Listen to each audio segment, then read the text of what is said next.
नमस्कार दोस्तों, मेरा नाम है राहुल बंसल और आज के इस वीडियो में हम बात करने वाले हैं सीएट लिमिटेड के बारे में। सीएट देश की टॉप 3 टायर मैन्युफैक्चरिंग कंपनीज में से एक है। अगर नंबर्स की बात करें तो FY21 में इंडिया में 170 मिलियन टायर्स का प्रोडक्शन हुआ था। इस 170 मिलियन में से 37 मिलियन टायर्स सीएट ने प्रोड्यूस किए थे।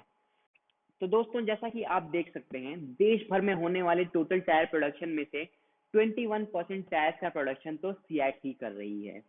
अगर शेयर प्राइसेस के बारे में बात करें तो अभी कंपनी के शेयर्स अपने 52 वीक्स हाई से 30% नीचे पर ट्रेड कर रहे हैं। और जब भी किसी अच्छे ब्रांड के शेयर्स इतना ज्यादा गिर जाते हैं तो एक बार रुक करके हमें ये जरूर देख लेना चाहिए कि इस गिरावट के पीछे के रीजंस क्या हैं। क्या ये गिरावट किसी टेम्पररी रीजन की वजह से हो रही है या सचमुच में इस बिजनेस के फंडामेंटल खराब हो चुके हैं। अगर गिरावट किसी टेम्पररी रीजन की वजह से हो रही है तो शायद वो हमारे लिए एक बाइंग अपॉर्चुनिटी हो सकती है। तो दोस्तों, आज के इस वीडियो में हम 5 की पॉइंट्स के बारे में बात करने वाले हैं। सबसे पहले हम बात करेंगे कंपनी के बिजनेस मॉडल के बारे में। उसके बाद हम देखेंगे कि कंपनी के शेयर प्राइसेस में इतनी गिरावट क्यों आ रही है। फिर हम बात करेंगे कंपनी के बिजनेस से एसोसिएटेड रिस्क और अपॉर्चुनिटीज के बारे में। और वीडियो के अंत में हम बात करेंगे कंपनी के फाइनेंशियल्स और वैल्यूएशंस के बारे में, ये जानने के लिए कि कंपनी अभी अंडर वैल्यूड है या ओवर वैल्यूड है। तो चलिए शुरुआत करते हैं कंपनी के बिजनेस मॉडल से। ब्रॉडली कंपनी के बिजनेस को 3 कैटेगरीज में डिवाइड किया जाता है: replacement, OEM and international businesses. Replacement में कंपनी अपने प्रोडक्ट्स को अपने रिटेल चैनल्स के थ्रू कस्टमर्स को सेल करती है। तो जब किसी कस्टमर की व्हीकल के टायर्स पुराने हो जाते हैं या किसी रीजन से पंक्चर हो जाते हैं तो वो इस कंपनी के रिटेल चैनल्स के थ्रू नए टायर्स परचेज कर सकते हैं। कंपनी अपने रिप्लेसमेंट बिजनेस के थ्रू 58% रेवेन्यूज अर्न करती है। कंपनी का अगला बिजनेस सेगमेंट है ओईएम। ओईएम का मतलब होता है ओरिजिनल इक्विपमेंट मैन्युफैक्चरर। इस बिजनेस में बेसिकली होता क्या है, कंपनी ऑटोमोबाइल मैन्युफैक्चरर्स के साथ टाई अप करके उन्हें अपने प्रोडक्ट सेल करती है और फिर ये ऑटोमोबाइल मैन्युफैक्चरर इस कंपनी के टायर्स को अपने प्रोडक्ट में इंस्टॉल करते हैं और अपने प्रोडक्ट्स कस्टमर्स को सेल करते हैं। तो दोस्तों, ये एक B2B बिजनेस है जहां कंपनी अपने प्रोडक्ट्स को किसी दूसरे बिजनेस के थ्रू कंज्यूमर्स के पास पहुंचा रही है। सीएट के 21% रेवेन्यूज उसके ओईएम बिजनेस से आते हैं। कंपनी का तीसरा बिजनेस सेगमेंट है इंटरनेशनल बिजनेसेस एंड एक्सपोर्ट्स। अगर एक्सपोर्ट्स की बात करें तो कंपनी अपने प्रोडक्ट्स को 100 से भी ज्यादा अलग अलग देशों में सप्लाई करती है। इसके अलावा कंपनी एक जॉइंट वेंचर के थ्रू श्रीलंका और नेपाल में भी अपने प्रोडक्ट्स को सेल करती है। अगर रेवेन्यूज के बारे में बात की जाए तो कंपनी के टोटल रेवेन्यूज में से 19% रेवेन्यूज उसके इंटरनेशनल बिजनेसेस से आते हैं। तो ये तो था कंपनी का कैटेगरी वाइज रेवेन्यू डिस्ट्रीब्यूशन। चलिए अब आगे बढ़ते हैं और बात करते हैं कंपनी के प्रोडक्ट्स के बारे में। मेनली कंपनी 6 तरह के टायर्स मैन्युफैक्चर करती है, पर इसकी सबसे ज्यादा sales trucks and buses, two wheelers और पैसेंजर कार व्हीकल के टायर्स से आती है। इसके अलावा कंपनी की 8% सेल्स लाइट कमर्शियल व्हीकल के टायर्स से आती है। बाकी की बची हुई 16% सेल्स कंपनी के off the road tyre segment से आती है। ऑफ द रोड टायर्स वो टायर्स होते हैं जिनका इस्तेमाल माइनिंग, कंस्ट्रक्शन और फार्मिंग जैसे क्रिटिकल टास्क में किया जाता है। तो ये तो था कंपनी का बिजनेस मॉडल। चलिए अब आगे बढ़ते हैं और बात करते हैं कंपनी के शेयर प्राइसेस के बारे में। तो जैसा कि हमने पहले देखा था, कंपनी के शेयर प्राइसेस अपने 52 वीक्स हाई से 30% नीचे पर ट्रेड कर रहे हैं। चलिए जानते हैं क्या है वो रीजंस जिसकी वजह से कंपनी के शेयर्स में इतनी ज्यादा गिरावट आ रही है। पर वो रीजंस जानने से पहले एक बार कंपनी के एक्सपेंसेस को देख लेते हैं। मतलब समझ लेते हैं कि कंपनी को अपने प्रोडक्ट्स को मैन्युफैक्चर करने के लिए किन किन चीजों में कितना कितना स्पेंड करना पड़ता है। तो अगर आप कंपनी के एक्सपेंसेस ब्रेकअप को देखेंगे तो उससे पता चलेगा कि कंपनी के 70% एक्सपेंसेस तो रॉ मटेरियल को परचेज करने में ही चले जाते हैं।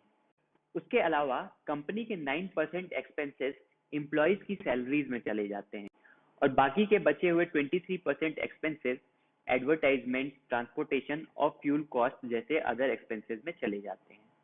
तो अब हमने ये तो देख लिया कि कंपनी के मैक्सिमम एक्सपेंसेस रॉ मटेरियल्स को परचेज करने में जाते हैं, पर अब हमें ये भी जानना होगा कि कौन कौन से रॉ मटेरियल्स टायर्स की मैन्युफैक्चरिंग में रिक्वायर्ड होते हैं। तो सबसे इम्पोर्टेंट रॉ मटेरियल जो टायर्स को मैन्युफैक्चर करने के लिए चाहिए होता है वो है natural rubber. In fact raw materials की टोटल कॉस्ट का 50% कॉस्ट नेचुरल रबर को परचेज करने में जाता है। इसके अलावा टायर्स की मैन्युफैक्चरिंग में फैब्रिक्स, कार्बन ब्लैक और कई तरह के क्रूड ऑयल बेस्ड केमिकल्स का इस्तेमाल भी होता है। अगर नेचुरल रबर और क्रूड ऑयल को साथ में देखा जाए तो टायर मैन्युफैक्चरिंग का लगभग 40% कॉस्ट इन दो रॉ मटेरियल्स के साथ ही जुड़ा हुआ है। अगर आप हिस्टोरिकल डेटा उठा करके देखेंगे तो आप पाएंगे कि जब भी इन रॉ मटेरियल्स के प्राइसेस बढ़ते हैं, कंपनी के ऑपरेटिंग मार्जिन अपने आप ही कम हो जाते हैं, और जब भी इन रॉ मटेरियल्स के प्राइसेस गिरते हैं, कंपनी के ऑपरेटिंग मार्जिन भी बढ़ जाते हैं। और ऐसा ही कुछ FY22 के पहले 2 क्वार्टर्स में हुआ। FY22 के पहले 2 क्वार्टर्स में क्रूड ऑयल के प्राइसेस लगातार बढ़ते जा रहे थे, जिसकी वजह से कंपनी के ऑपरेटिंग मार्जिन 11% से गिर करके 9% पर आ गए। पिछले कुछ क्वार्टर्स से रॉ मटेरियल के प्राइसेस लगातार बढ़ते जा रहे हैं, और यही वो रीजन है जिसकी वजह से कंपनी के शेयर प्राइसेस में इतनी ज्यादा गिरावट आ रही है। रॉ मटेरियल्स की प्राइसेस में फ्लक्चुएशंस तो चलते रहते हैं, पर इसका ये मतलब नहीं है कि कंपनी के फंडामेंटल्स में कुछ प्रॉब्लम है। आज रॉ मटेरियल्स के प्राइसेस बढ़े हुए हैं, जिसकी वजह से कंपनी के ऑपरेटिंग मार्जिन कम हो गए हैं, पर आने वाले कुछ समय में रॉ मटेरियल्स के प्राइसेस वापस कम हो जाएंगे और कंपनी के ऑपरेटिंग मार्जिन वापस एक नॉर्मल लेवल पर पहुंच जाएंगे। और अगर रॉ मटेरियल के प्राइसेस कम नहीं भी होते हैं तो धीरे धीरे कंपनी अपने प्रोडक्ट्स के प्राइसेस को हाइक करने लगेगी, जिसकी वजह से कंपनी के ऑपरेटिंग मार्जिन वापस बढ़ करके एक नॉर्मल लेवल पर पहुंच जाएंगे। चलिए अब आगे बढ़ते हैं और बात करते हैं इस बिजनेस से जुड़े रिस्क और अपॉर्चुनिटीज के बारे में। अगर रिस्क की बात करें तो कंपनी के लिए सबसे बड़ा रिस्क है heavy dependency on the raw material prices. मतलब कंपनी की प्रॉफिटेबिलिटी रॉ मटेरियल्स के प्राइसेस पर बहुत ज्यादा डिपेंड करती है, और टायर मैन्युफैक्चरिंग के लिए जिन रॉ मटेरियल्स का इस्तेमाल होता है वो बहुत ही ज्यादा वॉलेटाइल होते हैं। मतलब उनके प्राइसेस बहुत ही तेजी से ऊपर नीचे होते रहते हैं, जिसकी वजह से कंपनी के ऑपरेटिंग मार्जिन भी बहुत ज्यादा फ्लक्चुएट करते रहते हैं। कंपनी के बिजनेस के लिए दूसरा रिस्क है dependency on the OEM segment. तो जैसा कि हमने पहले बात की थी, कंपनी के टोटल रेवेन्यूज में से लगभग 21% रेवेन्यूज ओईएम सेगमेंट से आते हैं। अब ऑटोमोबाइल सेक्टर अपने आप में ही एक सिक्लिकल बिजनेस है। कंपनी के लिए तीसरा रिस्क फैक्टर ये है कि आने वाले समय में कंपनी के डेब्ट्स बढ़ सकते हैं। पिछले साल की एनुअल रिपोर्ट में कंपनी के मैनेजमेंट ने बताया था कि आने वाले 3 सालों में वो लगभग 2600 करोड़ स्पेंड करने वाले हैं कैपेसिटी एक्सपेंशन के लिए। अब अगर अपॉर्चुनिटीज की बात करें तो कंपनी के पास एक अपॉर्चुनिटी तो ये है कि इंडियन गवर्नमेंट ने 2020 में टायर्स के इंपोर्ट पर बैन लगा दिया था, जिसका मतलब ये है कि बाहर के कोई भी टायर मैन्युफैक्चरर्स अपने प्रोडक्ट्स को इंडिया में एक्सपोर्ट नहीं कर सकते हैं। इंडिया में सिर्फ कुछ स्पेशल टाइप के टायर्स ही इंपोर्ट किए जा सकते हैं जिनका प्रोडक्शन अभी इंडिया में नहीं होता है। बैन लगाने से पहले इंडिया की कुछ 4 से 5% टायर डिमांड इंपोर्ट के थ्रू पूरी होती थी। इसके अलावा अगस्त 2021 में गवर्नमेंट ने व्हीकल स्क्रैपेज पॉलिसी को इंडिया में इंट्रोड्यूस किया। व्हीकल स्क्रैपेज पॉलिसी के थ्रू बेसिकली गवर्नमेंट लोगों को इंसेंटिवाइज कर रही है कि वो अपनी पुरानी व्हीकल्स को स्क्रैप करके नई इको फ्रेंडली और ज्यादा एफिशिएंट व्हीकल खरीद लें। तो व्हीकल स्क्रैपेज पॉलिसी से एक फायदा तो ये होगा कि जो ऑटो सेक्टर की सिक्लिकलिटी होती थी उसका पीरियड थोड़ा सा कम हो जाएगा। आने वाले समय में कंपनी को इकोनॉमीज ऑफ स्केल का भी बेनिफिट मिलेगा। अगर आप सीएट और एमआरएफ के ऑपरेटिंग मार्जिन को कंपेयर करें तो आप देखेंगे कि एमआरएफ के ऑपरेटिंग मार्जिन सीएट के कंपैरिजन में हमेशा ज्यादा होते हैं। इनफैक्ट सीएट के ऑपरेटिंग मार्जिन जहां 10 से 15% के रेंज में फ्लक्चुएट कर रहे होते हैं, वहीं एमआरएफ के ऑपरेटिंग मार्जिन 15 से 20% के रेंज में फ्लक्चुएट करते हैं। तो क्या रीजन है कि एमआरएफ के ऑपरेटिंग मार्जिन सीएट के कंपैरिजन में इतना ज्यादा है? तो इसके पीछे का रीजन ये है कि एमआरएफ सीएट के कंपैरिजन में ज्यादा बड़े स्केल्स पर ऑपरेट करती है। मतलब सीएट के कंपैरिजन में एमआरएफ काफी ज्यादा रेवेन्यूज जनरेट करती है। जब किसी कंपनी के रेवेन्यूज बहुत ज्यादा बढ़ने लगते हैं तो जो कंपनी के फिक्स्ड कॉस्ट होते हैं उनकी रेलेवेंस धीरे धीरे कम होने लगती है। अगर हम सीएट और एमआरएफ के एक्सपेंस टू सेल्स रेशियो को कंपेयर करके देखें तो कुछ इंटरेस्टिंग चीजें देखने को मिलेंगी। सबसे पहली तो ये कि सीएट अपनी अर्निंग्स का 2.2% पार्ट एडवर्टाइजमेंट में स्पेंड कर देती है, वहीं एमआरएफ अपनी अर्निंग्स का सिर्फ 0.7% पार्ट एडवर्टाइजमेंट में स्पेंड करती है। पर ऐसा नहीं है कि एमआरएफ सीएट के कंपैरिजन में बहुत ही कम एडवर्टाइजमेंट करती है। एमआरएफ भी लगभग उतना ही एडवर्टाइजमेंट करती है जितना सीएट करती है, पर क्योंकि एमआरएफ एक बहुत बड़े स्केल पर ऑपरेट करती है तो उसका जो एडवर्टाइजमेंट के एक्सपेंसेस होते हैं वो बहुत ही इनसिग्निफिकेंट हो जाते हैं। इसके अलावा अभी सीएट अपनी प्रोडक्शन रिक्वायरमेंट को फुलफिल करने के लिए अपने प्रोडक्शन का कुछ परसेंट पार्ट दूसरे वेंडर्स को आउटसोर्स भी करती है, जिसकी वजह से कंपनी के फाइनेंशियल स्टेटमेंट में एक कन्वर्जन चार्जेस नाम का एक्सपेंस दिखाई देता है। अभी कंपनी अपनी अर्निंग्स का 4% पार्ट इन कन्वर्जन चार्जेस को पे आउट करने में स्पेंड कर देती है, वहीं एमआरएफ को कोई भी कन्वर्जन चार्जेस पे नहीं करने पड़ते क्योंकि वो कोई भी प्रोडक्शन आउटसोर्स नहीं करती है।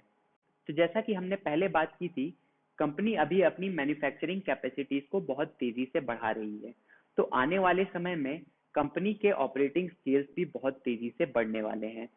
और जब कंपनी एक बड़े स्केल पर ऑपरेट करने लग जाएगी तो पहला तो ये होगा कि उसके एडवर्टाइजमेंट एक्सपेंसेस बहुत ही इनसिग्निफिकेंट लगने लगेंगे। इसके अलावा अगर कंपनी के पास बहुत सारी मैन्युफैक्चरिंग फैसिलिटीज होगी तो उसे अपना प्रोडक्शन आउटसोर्स नहीं करना पड़ेगा। तो इन दो चीजों की वजह से ही आने वाले समय में कंपनी अपने ऑपरेटिंग मार्जिन को 3 से 5% तक बढ़ा सकती है। चलिए आगे बढ़ते हैं और बात करते हैं कंपनी के फाइनेंशियल्स के बारे में। FY22 के सितंबर क्वार्टर में कंपनी के पास कुछ 2000 करोड़ रुपए के डेब्ट थे। वहीं दूसरी तरफ अगर कैश एसेट्स की बात करें तो कंपनी के पास कुछ 1000 करोड़ रुपए के कैश एसेट्स थे। अभी कंपनी का डेब्ट टू इक्विटी रेशियो 0.65 का है, जिसका मतलब ये है कि कंपनी के पास अभी अपनी टोटल बोरोइंग से 35% ज्यादा कैश रिजर्व्स है। अगर कंपनी के इंटरेस्ट कवरेज रेशियो की बात करें तो अभी कंपनी का इंटरेस्ट कवरेज रेशियो कुछ 3.5 के आसपास है, जो कि सही मायनों में एक बहुत अच्छा इंटरेस्ट कवरेज रेशियो नहीं है, क्योंकि अगर आने वाले समय में कंपनी की मार्जिन्स और ज्यादा गिर जाती हैं तो शायद कंपनी को अपने इंटरेस्ट पेमेंट करने में थोड़ी प्रॉब्लम हो सकती है। तो ये तो हो गए कंपनी के फाइनेंशियल्स। चलिए अब आगे बढ़ते हैं और बात करते हैं कंपनी के वैल्यूएशंस के बारे में। पिछले 10 सालों में कंपनी की सेल्स 7% के रेट से स्टेडीली ग्रो कर रही है, पर वहीं हम अगर कंपनी के प्रॉफिट्स को देखें तो कंपनी के प्रॉफिट्स में ग्रोथ इतनी ज्यादा स्टेडी नहीं है। स्टेडी इसलिए नहीं है क्योंकि कंपनी के ऑपरेटिंग मार्जिन स्टेडी नहीं रहते हैं, ये बहुत ज्यादा फ्लक्चुएट करते रहते हैं। और जब किसी कंपनी के ऑपरेटिंग मार्जिन इतना फ्लक्चुएट करते हैं तो उसकी इंट्रिंसिक वैल्यू निकालना बहुत डिफिकल्ट हो जाता है। तो इस प्रॉब्लम को सॉल्व करने के लिए एक काम करते हैं, कंपनी के पिछले 10 साल के ऑपरेटिंग मार्जिन का एवरेज ले लेते हैं। तो कंपनी के ऑपरेटिंग मार्जिन का एवरेज 10.8 आता है, and just for the sake of calculation हम ये अज्यूम कर लेते हैं कि आने वाले समय में कंपनी हमेशा 10.8% के मार्जिन ही प्रोड्यूस करेगी। और क्योंकि पिछले 10 सालों में कंपनी की सेल्स 7% की रेट से ग्रो हो रही थी, तो हम ये भी मान लेते हैं कि अगले 10 सालों में भी कंपनी की सेल्स 7% के रेट से ही ग्रो होंगी। ऑल्दो कंपनी के एक्सपेंशन प्लान्स और दूसरे ग्रोथ ड्राइवर्स को देख करके ऐसा लगता है कि आने वाले समय में कंपनी पिछले डेकेड के कंपैरिजन में और ज्यादा तेजी से ग्रो कर सकती है। But being on a conservative side हम ये अज्यूम कर लेते हैं कि आने वाले समय में भी कंपनी की सेल्स की ग्रोथ 7% के रेट से ही होगी। अब 10.8% के ऑपरेटिंग मार्जिन और 7% के सेल्स ग्रोथ रेट के अजम्पशन के बेसिस पर अगर कंपनी की इंट्रिंसिक वैल्यू कैलकुलेट की जाए तो कंपनी की इंट्रिंसिक वैल्यू कुछ 1190 रुपए के आसपास निकल के आती है। इंट्रिंसिक वैल्यू का पूरा कैलकुलेशन इस वीडियो में शो कर पाना थोड़ा डिफिकल्ट है, इसलिए मैंने कैलकुलेशन का एक डॉक्यूमेंट वीडियो के डिस्क्रिप्शन में अटैच कर दिया है। आप चाहें तो उस डॉक्यूमेंट को जाकर के देख सकते हैं और अपने सजेशंस और फीडबैक्स मुझे कमेंट के थ्रू बता सकते हैं। तो जैसा कि हमने पहले बात की कंपनी की इंट्रिंसिक वैल्यू कुछ 1190 रुपए के आसपास निकल करके आती है और अभी कंपनी के शेयर्स 1100 से 1200 की रेंज में ट्रेड कर रहे हैं। तो इसका मतलब ये हुआ कि कंपनी अभी अपने फेयर वैल्यू के आसपास ही ट्रेड कर रही है। अब हम हमेशा ये सुनते हैं कि हमें एक हाई मार्जिन ऑफ सेफ्टी लेकर के चलना चाहिए, पर क्योंकि सीएट एक बहुत ही अच्छा ब्रांड है, इसलिए मैंने यहाँ पे सेज इन्वेस्टर वॉरेन बफेट की एक फिलॉसफी को फॉलो किया है।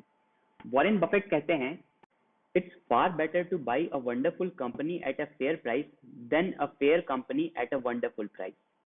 वीडियो के एंड में एक छोटा सा डिस्क्लेमर देना चाहूंगा, मैं कोई फाइनेंशियल एडवाइजर नहीं हूँ और ये वीडियो किसी भी तरह का स्टॉक रिकमेंडेशन या इन्वेस्टमेंट एडवाइस नहीं है। तो कोई भी इन्वेस्टमेंट डिसीजन लेने से पहले अपनी ड्यू डिलिजेंस जरूर कर लीजिएगा। इसी के साथ अलविदा लेना चाहूंगा। अगर आपको ये वीडियो इन्फॉर्मेटिव लगा हो तो लाइक बटन को दबा करके हमारे चैनल को सपोर्ट जरूर करिएगा और फ्यूचर में हमारे कंटेंट के अपडेट्स पाने के लिए सब्सक्राइब बटन को दबाना मत भूलिएगा। नमस्कार, जय हिंद।